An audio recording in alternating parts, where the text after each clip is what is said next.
আরও কিছু প্রোগ্রামগুলো দিয়েছেন।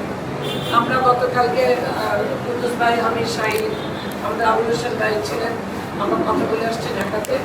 আমরা একটু সিনিয়র আমাদের যে উত্তরের প্রোগ্রামটা হবে উত্তর, দক্ষিণ আর মহানগর, এই 3 জেলা নেতৃবৃন্দকে নিয়ে, এবং এটা চেয়ারম্যান একদম সম্পূর্ণ নিজের থেকেই কর্মসূচিটা দিয়েছে।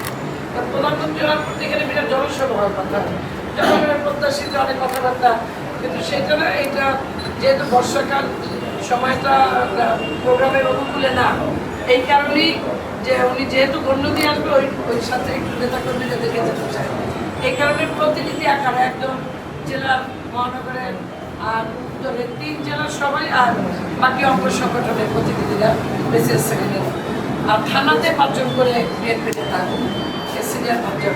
এইভাবে করে আমাদেরকে একটা নির্দেশনা দেওয়া হচ্ছে। এই নির্দেশনা অনুযায়ী উত্তর জেলা তাদের লোকজন নিয়ে নিশ্চয়ই বসবে। আজকে ভারত ভাইয়া জিয়া তাদের প্রস্তুতি সম্পন্ন করছে। আগামীকালকে দক্ষিণ জেলা তাদের প্রোগ্রাম প্রস্তুতি সম্পন্ন। যাক, আমরা 2টা প্রোগ্রাম ওনার, একটা হচ্ছে গাছ লাগানো বৃক্ষরোপণ, আরেকটা হচ্ছে আমাদের সাথে সাংগঠনিক সভা। এই 2টা সভাকে এই মাঝে যে ওনার যে এই শহরের ভিতর থেকে আসা যাওয়া, এই সব কিছু আসলে তারেক রহমান মানে লক্ষ লোকের আগমন, এটা তো একটু ঠেকায় রাখতে পারবে না।